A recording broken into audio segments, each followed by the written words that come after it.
Sí, leíste bien. Hoy en día solo 3 países construyen prácticamente todos los barcos del mundo. Y no es una exageración. China, Corea del Sur y Japón controlan más del 90% de la construcción naval global. Pero, ¿por qué solo ellos? ¿Qué pasó con el resto del planeta? La respuesta no es la que imaginas. En los próximos minutos vas a descubrir cómo estos 3 países se adueñaron de la industria marítima, por qué casi nadie puede competir con ellos y cómo este dominio silencioso influye en tu vida, incluso aunque nunca hayas puesto un pie en un barco. Quédate, porque esto apenas comienza. Imagina esto. Estás en un puerto y ves pasar un barco enorme, casi como un edificio flotante. Podría ser un carguero de 400 metros que transporta miles de contenedores, o un petrolero que lleva combustible para medio país. Lo más probable es que ese barco haya nacido en Asia, en alguno de esos 3 países. Y lo curioso es que esto no siempre fue así. Durante décadas, Europa y Estados Unidos fueron los reyes del mar, construyendo los barcos más grandes y avanzados del planeta. Pero algo cambió, y lo cambió todo. El dominio asiático no nació de la noche a la mañana. A mediados del siglo XX y después de la Segunda Guerra Mundial, Japón fue el primero en ver una oportunidad. Mientras Europa reconstruía ciudades y fábricas, los japoneses comenzaron a mirar hacia el mar. Con disciplina, precisión y un plan a largo plazo, convirtieron la construcción naval en una prioridad nacional. En pocas décadas, pasaron de ser un país devastado por la guerra a uno de los gigantes del acero flotante. Luego, Corea del Sur siguió el mismo camino, pero con una ambición aún mayor, con la ayuda de grandes conglomerados industriales como Hyundai y Samsung. Construyeron astilleros colosales capaces de producir buques a una velocidad que Occidente no podía igualar. El gobierno surcoreano apoyó la industria con subsidios, préstamos baratos y una visión estratégica. Si dominaban los mares, dominarían parte del comercio mundial. Y finalmente, llegó China. El gigante asiático aprendió de ambos vecinos y llevó el modelo al extremo. Con una combinación de mano de obra abundante, apoyo estatal y una planificación industrial milimétrica, China no solo igualó a Japón y Corea, lo superó. Hoy, sus astilleros se extienden como ciudades enteras, donde se construyen buques de todo tipo, petroleros, portacontenedores, barcos de carga y hasta plataformas de energía. Ahora bien, muchos piensan que este dominio se debe a que la mano de obra es más barata. Pero eso no es cierto en realidad. Los salarios representan solo entre un 5% y un 7% del costo total de construir un megabuque. La verdadera ventaja está en otra parte, en la escala, la eficiencia y el apoyo masivo del Estado en China. Por ejemplo, el gobierno ha invertido decenas de miles de millones de dólares en subsidios para mantener a sus astilleros funcionando a toda máquina, incluso cuando los precios del mercado bajan.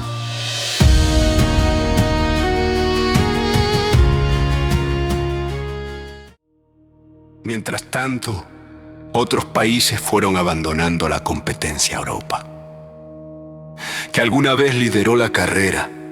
Se enfocó en sectores más rentables y especializados: cruceros de lujo, yates o buques militares.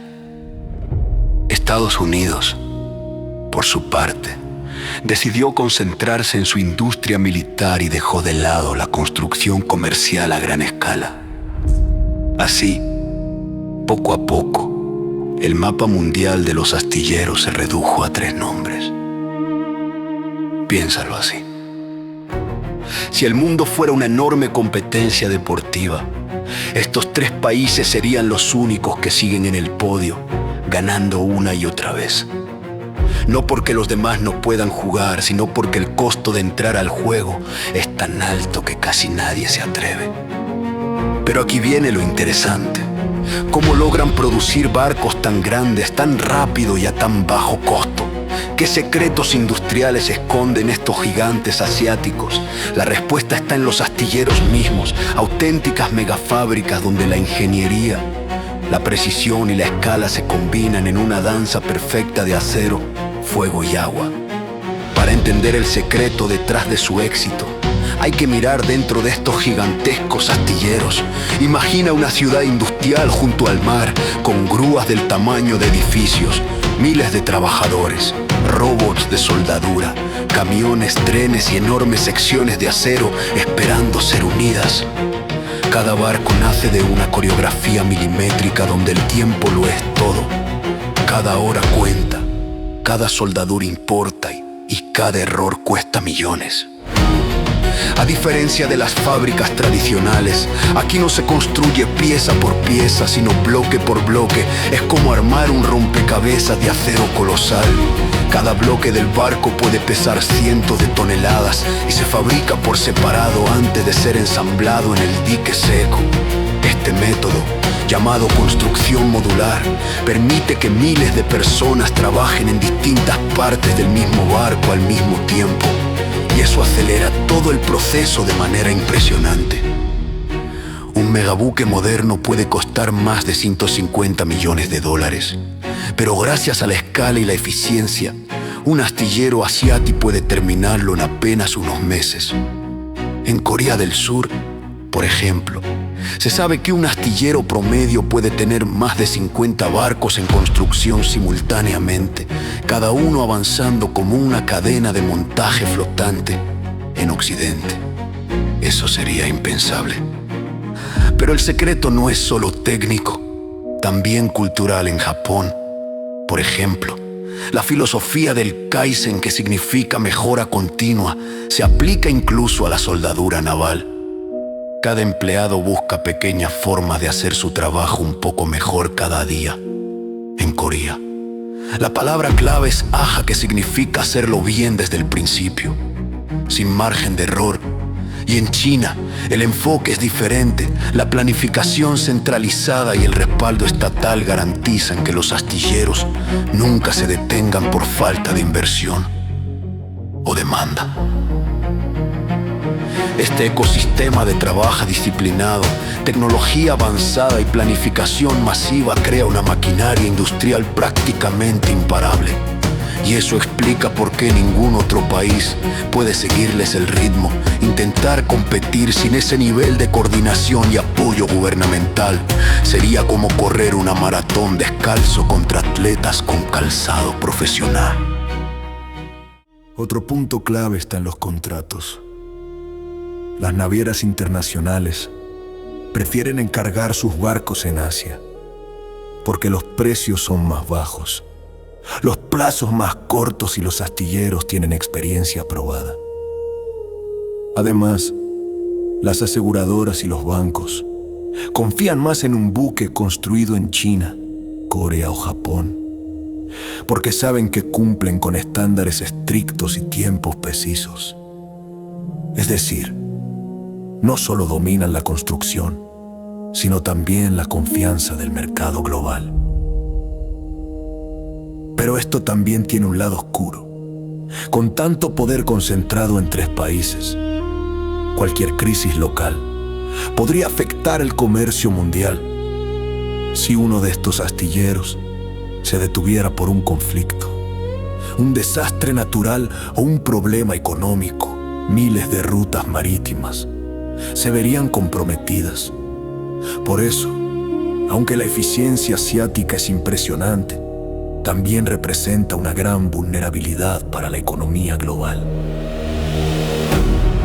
Y mientras el mundo observa, estos 3 países no se detienen. China planea automatizar casi por completo sus astilleros antes del final de esta década, reemplazando miles de trabajadores con robots de precisión. Corea apuesta por barcos ecológicos impulsados por hidrógeno y gas natural, y Japón invierte en materiales más ligeros y resistentes. Es una carrera constante hacia el futuro del mar. Entonces surge la pregunta: ¿hay alguna posibilidad de que otros países vuelvan a entrar en el juego? ¿Podría América Latina, Europa o incluso Estados Unidos recuperar terreno en esta industria perdida? La respuesta no es simple, pero sí reveladora, y lo entenderás mejor si miramos cómo llegamos a este punto. Para entender cómo llegamos hasta aquí, tenemos que mirar hacia atrás, a los años en que la construcción naval empezó a cambiar de manos durante gran parte del siglo XX. Europa y Estados Unidos dominaban los mares astilleros en lugares como Hamburgo, Liverpool o Filadelfia. Construían los barcos más imponentes del mundo. Pero ese liderazgo comenzó a desmoronarse lentamente. El primer golpe vino con la globalización. A medida que los costos laborales en Occidente aumentaban, las empresas empezaron a buscar lugares más baratos para producir. Pero como ya vimos, la mano de obra no era el único factor. El problema era más profundo. En Asia, no solo ofrecían precios bajos, sino también infraestructura moderna, gobiernos dispuestos a invertir y una visión industrial a largo plazo. En cambio, muchos países occidentales comenzaron a desmantelar sus propias industrias. Se enfocaron en sectores de servicios o en tecnologías emergentes, mientras dejaban morir lentamente los grandes astilleros. Lo que alguna vez fue símbolo de orgullo nacional se transformó en ruinas industriales o en museos marítimos. Europa, que durante siglos había dominado los océanos, se quedó observando cómo Asia levantaba un nuevo imperio naval. En Estados Unidos, el cambio fue aún más drástico. Después de la Segunda Guerra Mundial, el país contaba con cientos de astilleros activos. Pero a partir de los años 80, la mayoría cerró sus puertas. La competencia asiática era simplemente demasiado fuerte. Hoy, casi todos los barcos que navegan con bandera estadounidense fueron construidos en Asia. Estados Unidos conserva algunos astilleros, pero dedicados principalmente a la producción militar. Portaaviones, submarinos o destructores. En el ámbito comercial, su presencia es prácticamente nula. América Latina tampoco logró despegar. Países como Brasil o Argentina intentaron desarrollar su industria naval en los años 70, pero la falta de inversión, la inestabilidad política y la ausencia de un plan sostenido hicieron que esos esfuerzos quedaran a medio camino. Hoy, la región apenas construye buques pequeños o embarcaciones especializadas, pero nada comparable a los gigantes asiáticos. Entonces, ¿qué hizo que Asia triunfara donde otros fallaron? La respuesta está en una palabra: estrategia.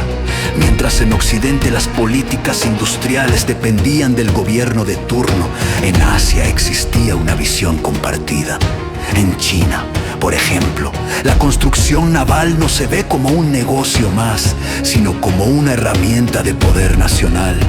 Un barco no solo transporta mercancías, también proyecta influencia, crea empleo y fortalece la soberanía económica. En Corea del Sur, el modelo fue similar, pero más corporativo. Grandes conglomerados como Hyundai, Heavy Industries o Daewoo Shipbuilding trabajaron de la mano con el Estado, compartiendo una meta común: convertir al país en un líder global. Y lo lograron hoy. Estos nombres son sinónimo de ingeniería naval de vanguardia. Japón, por su parte, mantiene su reputación de precisión y calidad. Aunque ya no domine en volumen, sus barcos siguen siendo de los más avanzados tecnológicamente. Muchos de los sistemas que hoy usan los astilleros chinos y coreanos fueron desarrollados originalmente por ingenieros japoneses. La moraleja es clara: los países que trataron la construcción naval como un simple negocio la perdieron los que la trataron como un proyecto nacional. La dominaron, y ese contraste explica por qué 3 naciones del este controlan la flota del mundo mientras el resto observa desde la orilla. Pero esto no termina aquí, porque aunque Asia tiene el poder, el mundo está cambiando nuevas tecnologías. Energías limpias y preocupaciones ambientales podrían reescribir las reglas del juego. Y en esa transición podría abrirse una pequeña ventana para que otros países vuelvan a zarpar. El futuro de la construcción naval podría estar a punto de cambiar otra vez. Y esta vez, la competencia ya no será solo por quién construye más rápido o más barato, sino por quién logra hacerlo de forma más sostenible. Los barcos actuales consumen enormes cantidades de combustible y son responsables de cerca del 3% de las emisiones globales de cobre. Por eso, la nueva carrera entre los países asiáticos se centra en crear buques más verdes, eficientes y automatizados. Corea del Sur está apostando fuerte por los llamados ecoships, barcos que funcionan con gas natural o con celdas de hidrógeno, reduciendo drásticamente las emisiones. Japón, fiel a su tradición tecnológica, trabaja en sistemas híbridos y materiales ultraligeros que permitirán construir barcos más resistentes y con menor consumo. Y China, como siempre, lleva el concepto a gran escala. Ya está probando astilleros totalmente automatizados, con robots que pueden ensamblar secciones gigantes sin intervención humana. Mientras tanto, Europa intenta regresar al mapa con una propuesta distinta: especializarse en innovación verde. Países como Noruega y Finlandia desarrollan buques eléctricos y autónomos, capaces de navegar sin tripulación. No buscan competir en volumen, sino en tecnología. Su estrategia no es construir más barcos, sino construir los del futuro. En América Latina, algunos proyectos empiezan a resurgir tímidamente. En Brasil, por ejemplo, hay iniciativas para modernizar astilleros y producir barcos destinados a energías renovables marinas. En Chile y Argentina, ingenieros jóvenes trabajan en embarcaciones sustentables y proyectos de energía eólica offshore. Aún están lejos de competir con Asia, pero marcan un inicio prometedor. Lo que está claro es que la industria naval sigue siendo una pieza clave en la economía mundial. El 90% de todo lo que consumimos viaja en barco, desde los teléfonos que usamos hasta los alimentos que llegan a los supermercados. Cada contenedor que ves en un puerto cuenta una historia que probablemente empezó en un astillero de China, Corea o Japón. Y aunque estos 3 países dominan los océanos industriales, el futuro todavía no está escrito. La transición hacia la energía limpia, la automatización y los nuevos materiales puede abrir una nueva etapa. Tal vez dentro de algunas décadas, otro país o una nueva región logre desafiar este monopolio de acero. Porque si algo enseña la historia de la construcción naval, es que el poder sobre los mares nunca es eterno.